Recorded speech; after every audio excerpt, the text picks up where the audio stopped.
E nós que somos crianças há mais tempo aqui, né? Vamos abrir as nossas Bíblias no livro de Marcos, Evangelho de Marcos, no capítulo 2.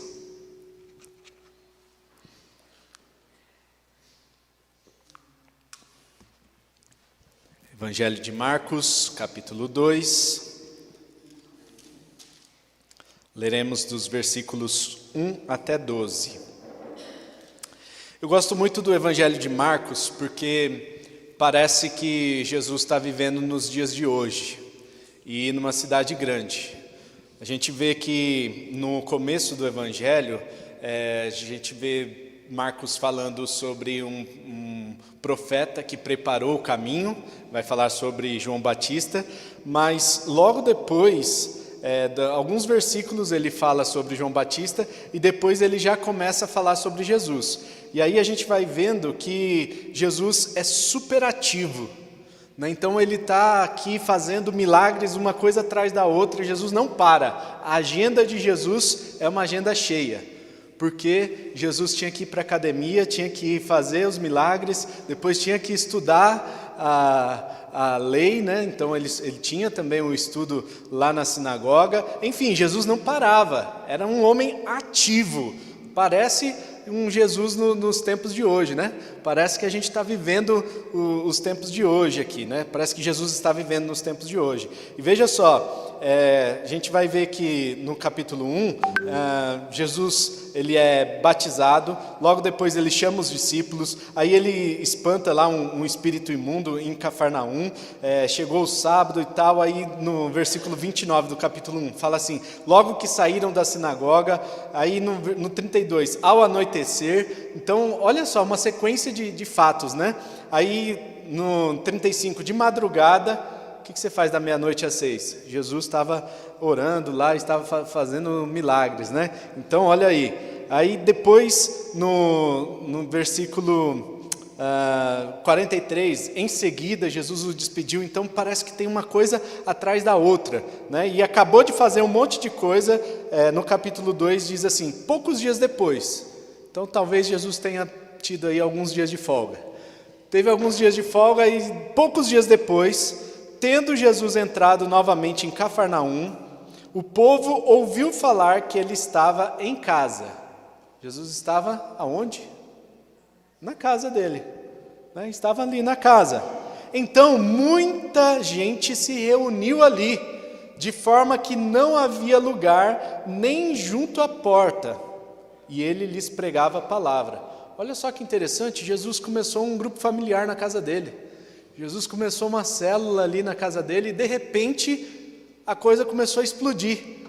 Muita gente se reuniu ao redor de Jesus, o povo estava ali querendo ouvir os seus ensinamentos. Versículo 3, vieram alguns homens, trazendo-lhe um paralítico, carregado por 4 deles. Então esse homem estava numa maca e 4 homens estavam carregando esse paralítico. Não podendo levá-los até Jesus por causa da multidão, removeram parte da cobertura de onde Jesus estava e pela abertura no teto baixaram a maca em que estava deitado o paralítico. Vendo a fé que eles tinham, disse ao paralítico: filho, os seus pecados estão perdoados. Estavam ali sentados alguns mestres da lei, raciocinando em seu íntimo: por que esse homem fala assim? Está blasfemando em seu... Por que esses homens falam assim? Está blasfemando. Quem pode perdoar os pecados, a não ser somente Deus? Jesus logo percebeu em seu espírito que era isso o que eles estavam pensando e lhes disse: por que vocês estão remoendo essas coisas em seu coração? O que é mais fácil dizer ao paralítico: os seus pecados estão perdoados? Ou, levante-se, pegue a sua maca e ande. Mas para que vocês saibam que o Filho do Homem tem na terra autoridade para perdoar os pecados, disse ao paralítico: eu lhe digo, levante-se, pegue a sua maca e vá para casa. Ele se levantou, pegou a maca e saiu à vista de todos, que atônitos glorificaram a Deus dizendo: nunca vimos nada igual. Queridos, essa cura desse paralítico aconteceu na cidade de Cafarnaum. Cafarnaum era uma cidade que ficava ao redor do lago de Genezaré, ou lago de Tiberíades, ou também Mar da Galileia. Então você já deve ter ouvido falar dessas expressões nos evangelhos. Era uma cidade que Jesus conviveu com aquelas pessoas quando era criança, muito próxima de Nazaré. Então a gente fala que Jesus era de Nazaré, Jesus de Nazaré, né? Então Cafarnaum ficava bem pertinho da cidade de Nazaré. Cafarnaum, muito provavelmente, toda a cidade conhecia a Jesus. E aqui diz o texto que Jesus tinha uma casa ali. Olha só que interessante. Jesus tinha uma casa de veraneio, né? O que alguns da teologia da prosperidade acreditam, né? Que Jesus tinha ali uma casa de veraneio à beira da praia e que Jesus estava num tempo de descanso ali. Mas o que nós vemos, não sabemos se era isso, tá, gente? Mas o que nós sabemos é que Jesus estava dentro da casa. E dessa casa, muitas pessoas estavam se reunindo de forma que o paralítico não conseguia entrar ali com os seus amigos. O pessoal estava carregando a maca e, que nem lá no Brás, né, na 25, ó o pesado! Né, o pessoal que vai lá sabe, né? O pessoal passa com o carrinho, né? Vai falando, ó o pesado, ó o pesado! Né, então, o pessoal passando com a maca e falando, ó a maca, paralítico, paralítico! Mas ninguém saía da frente. Todo mundo estava impedindo ali, porque todo mundo queria ouvir os ensinamentos de Jesus. E num ato de muita criatividade, a gente vai ver que esses amigos fizeram uma coisa super inusitada. Subiram no telhado com o caboclo ali, né? E aí desceram o cara pelo telhado. Eu acho que Jesus ficou meio chateado por causa do telhado, né? O que vocês acham? Pô, destruiu meu telhado. O que é mais importante, o telhado ou o paralítico? E hoje em dia muita gente tem invertido as coisas, né? Valorizam os bens materiais e esquecem das pessoas, né? Valorizam coisas que não deveriam ser valorizadas, não tão valorizadas, né? Mas nessa hora, o que acontece? Esses amigos conseguem fazer com que aquele paralítico chegue na frente de Jesus. Bom, o milagre aqui está descrito, mas o que a gente pode aprender com toda essa situação? A primeira lição que eu quero compartilhar com os irmãos que Deus trouxe para mim é que nós precisamos de pessoas, Isso daqui certamente faz uma alusão a esse paralítico, muito por vezes somos nós. Que paralíticos não temos forças para conseguir chegar até Jesus, mas nós precisamos de amigos que nos levam até Jesus. E aí a pergunta que eu te faço é: será que os teus amigos, as pessoas ao seu redor, estão te conduzindo para mais próximo de Jesus ou estão te afastando de Jesus? Será que o seu círculo de relacionamentos está te levando até a frente de Jesus? Ou o seu círculo de relacionamentos, os seus amigos, estão te afastando de Jesus? É algo que a gente precisa pensar muito bem. Será que as pessoas com quem você tem se associado estão te conduzindo para Jesus? Será que a sua roda de amigos da escola, da faculdade, de vizinhos, será que essas pessoas estão fazendo com que você chegue até Jesus? Bom, o que nós sabemos é que aqueles amigos eram amigos de verdade, porque eles queriam que aquele paralítico fosse curado. E amigos de verdade desejam o nosso bem. Amigos de verdade desejam que a gente seja curado. Amigos de verdade desejam que a gente tenha sucesso na vida. E amigos de verdade sabem celebrar o nosso sucesso. Diz um ditado aí que é muito fácil a gente chorar com os que choram. O difícil é se alegrar com os que se alegram, né? Quando a gente chega com um carro novo, né? A gente comprou o carro, aí chega um espírito de porco perto da gente e fala assim: e o carnê? Em quantas vezes? Não é? Aí você chega todo feliz, né? Opa, comprei um carro novo. E a pessoa fala assim: é mesmo? E os boletos? Quantas vezes? Né? E já te joga lá para baixo, né? Gente, a pessoa, quando é seu amigo, quando é uma pessoa que caminha do teu lado de verdade, ela vai te apoiar no seu sucesso. E ela vai sorrir com você, vai celebrar a sua alegria. Comprei um fusquinha, mas está pago. À vista, né? Mas estou feliz, porque é a minha vitória, é algo que eu tinha sonhado, é algo que eu estava querendo muito. Não é só a questão do carro, mas diversas coisas que a gente busca hoje em dia, que a gente sonha no nosso coração. É difícil a gente ter pessoas que celebram junto com a gente a nossa vitória. Mas amigos de verdade são essas pessoas que celebram a vitória junto com a gente. E olha, gente, por isso que a gente tem a Igreja do Senhor.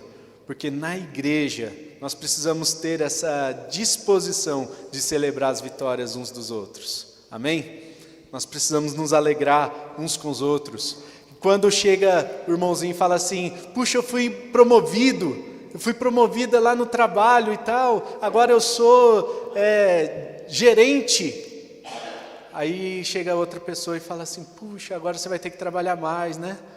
E agora você não vai ter mais descanso, você não vai poder mais ir para a praia com a gente, você não vai mais poder desfrutar da gente. Espera aí, mas não era meu sonho ter esse sucesso, esse crescimento? Então o amigo vai celebrar com a gente e vai entender que a gente quer, o que a gente quer e que aquilo vai nos fazer bem realmente, né? Amém, queridos? Agora, esses amigos, eles tiveram um grande impedimento pela frente. Qual foi o impedimento? Quando eles estavam chegando, eles deram de cara com a multidão. E olha, vai ter uma multidão de gente querendo impedir que você chegue até Jesus.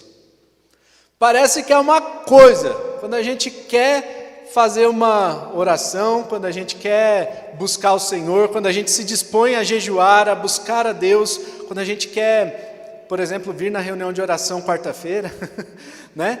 Parece que aparece um monte de coisa bem na hora que impede a gente de fazer aquilo que a gente está querendo fazer para se achegar mais perto de Deus. No domingo de manhã, parece milhões de coisas que nos impedem para a gente vir para a casa do Senhor. É impressionante.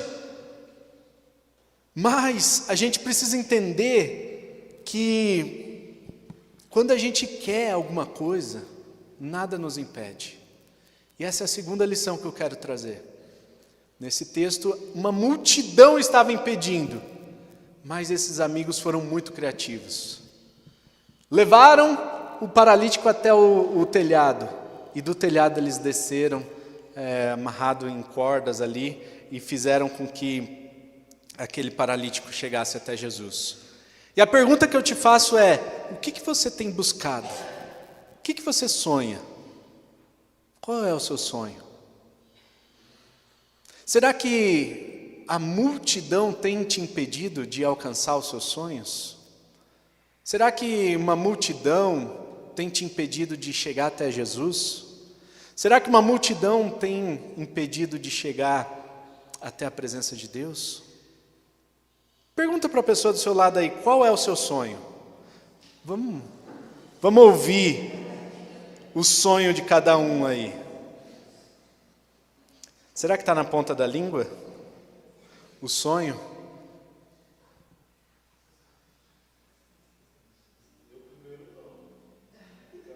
Não é que você já estava dormindo, aí já estava sonhando, né? Brincadeira.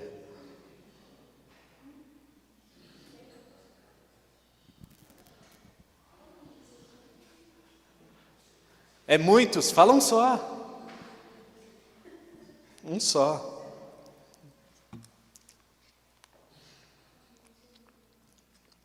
Descobriu o sonho aí da pessoa do lado? É?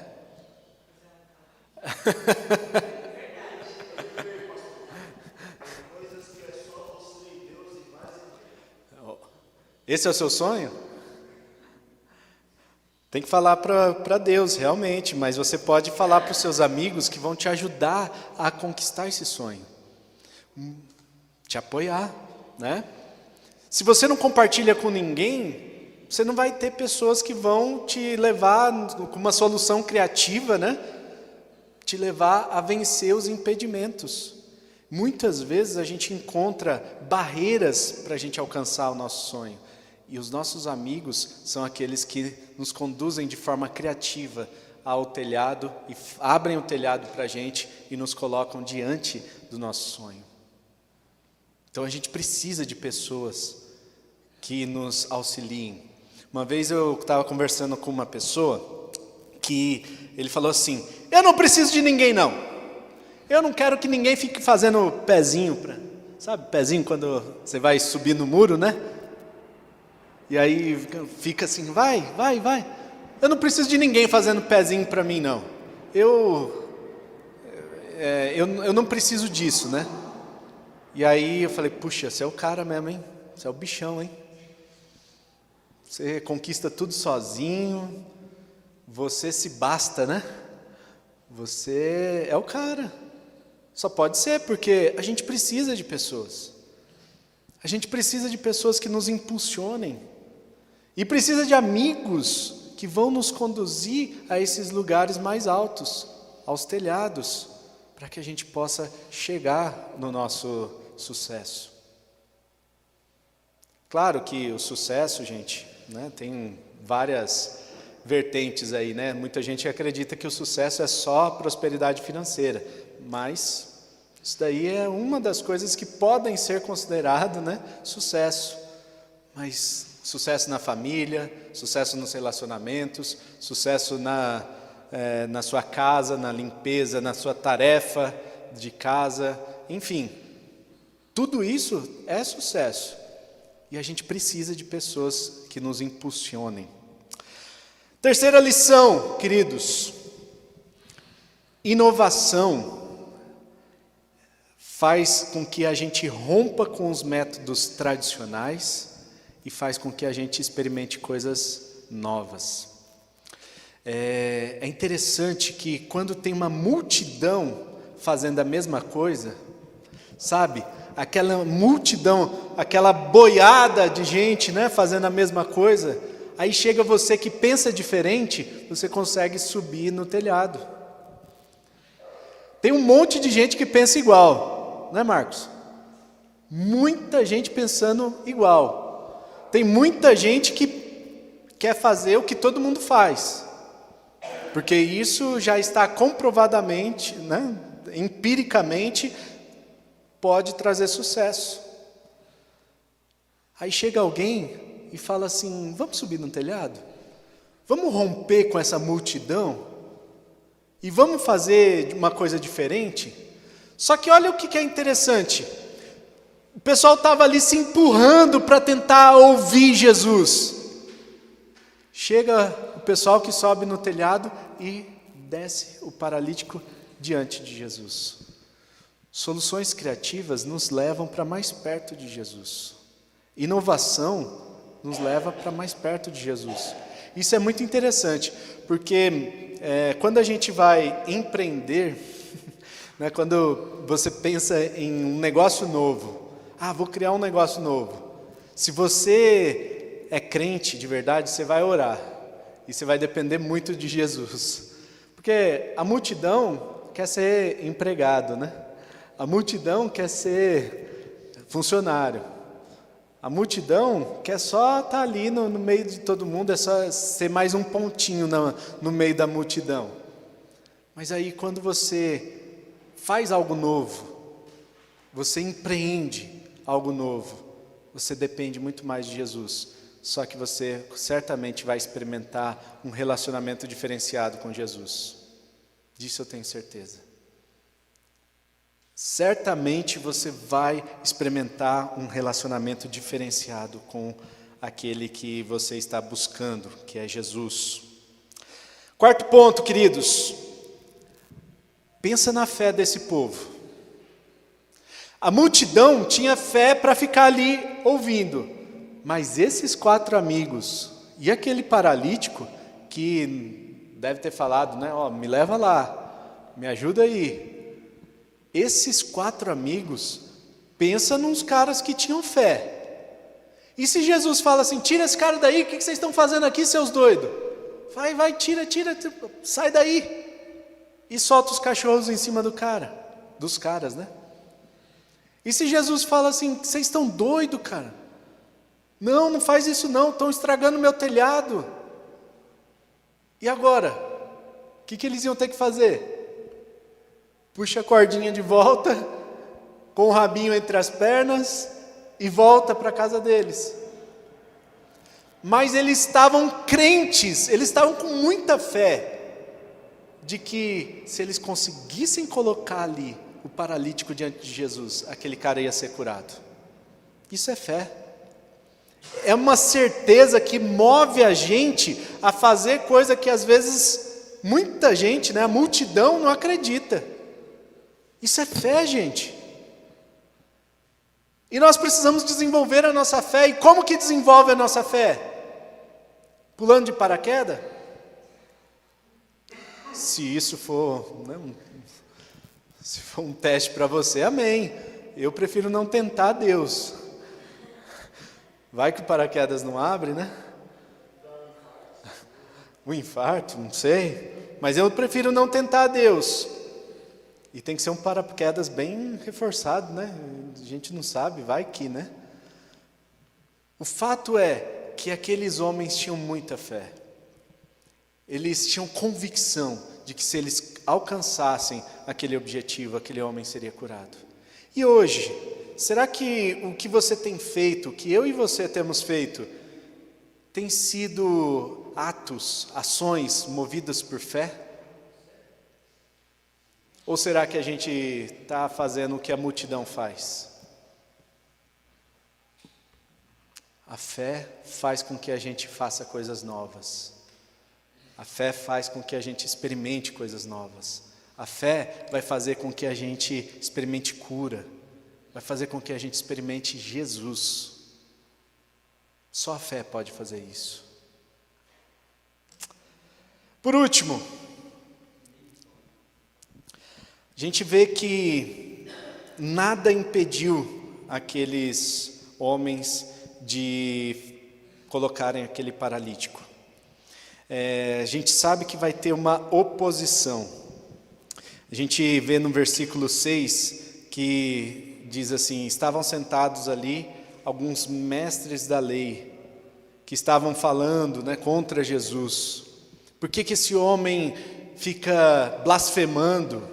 Só Deus tem poder para curar. Só Deus tem poder para perdoar os pecados. Mas eles não sabiam que Jesus era o próprio Deus. E sabe, vai ter muita gente falando no seu ouvido: não faz isso não. Não vai para a igreja no domingo de manhã não. Poxa, domingo você poderia descansar. Poderia fazer milhões de coisas. Vai ter muita gente falando para você assim: não faça isso. Vai ter gente falando assim: eu não dou dinheiro para pastor. Eu não dou dinheiro para igreja nenhuma. Eu não faço isso. O problema é dela, né? Mas vai ter gente te criticando pelo que você está fazendo. A grande questão é: você está sendo movido por fé ou você se move pela multidão de pessoas que estão ali sendo oposição para você? A sua vida é movida por fé ou é movida por essa multidão que fica falando no seu ouvido? Certa vez estava tendo uma corrida de sapinhos. E os sapinhos estavam ali todos saltitantes, todos pulando assim, os sapinhos um atrás do outro, pulando. E conforme a corrida ia acontecendo, era uma rampa, né, essa corrida, e conforme os sapinhos iam desistindo, eles ficavam gritando uns aos outros: ei, você não vai desistir, você não vai conseguir, pode parar, você não vai conseguir, se eu cheguei até aqui, você também não vai conseguir. E aí os sapinhos foram desistindo, um atrás do outro, mas tinha um sapinho que estava persistente, e continuava ali firme, pulando, e todo mundo falando: você não vai conseguir, mas aquele sapinho continuava firme.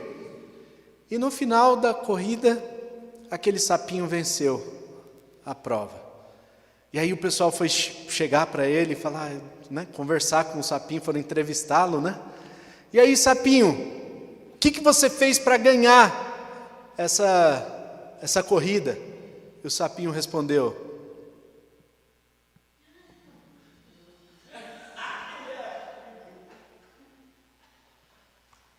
boa essa, né? O sapinho era surdo.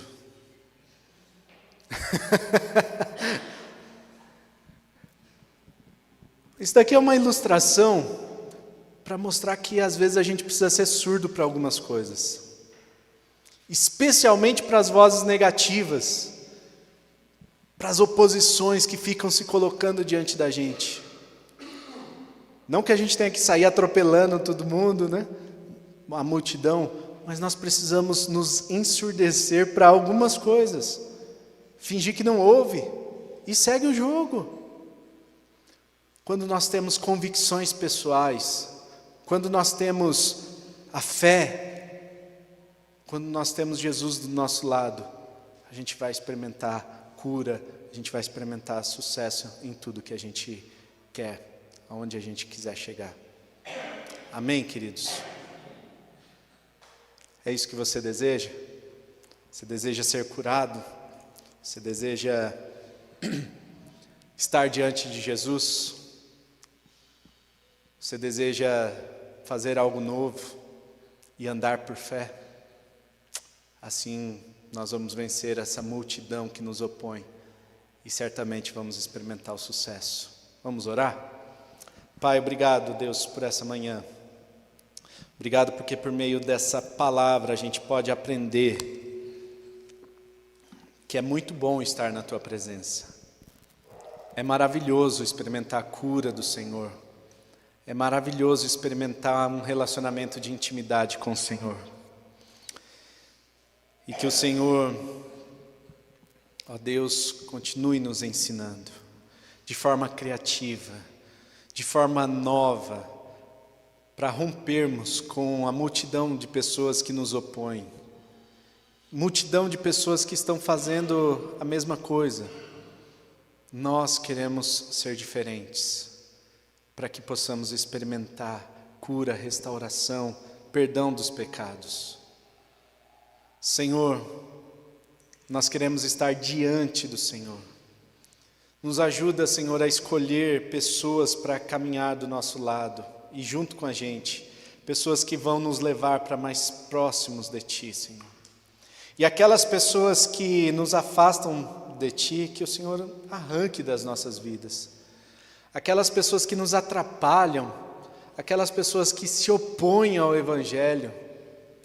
Deus, que o Senhor trate o coração dessas pessoas e trate as nossas vidas para que a gente não ouça as palavras opositoras e desanimadoras dessas pessoas, mas que a gente encontre força, impulso nos amigos verdadeiros, naqueles que querem o nosso bem, naqueles que desejam o nosso sucesso e desejam que a gente esteja na Tua presença para sempre.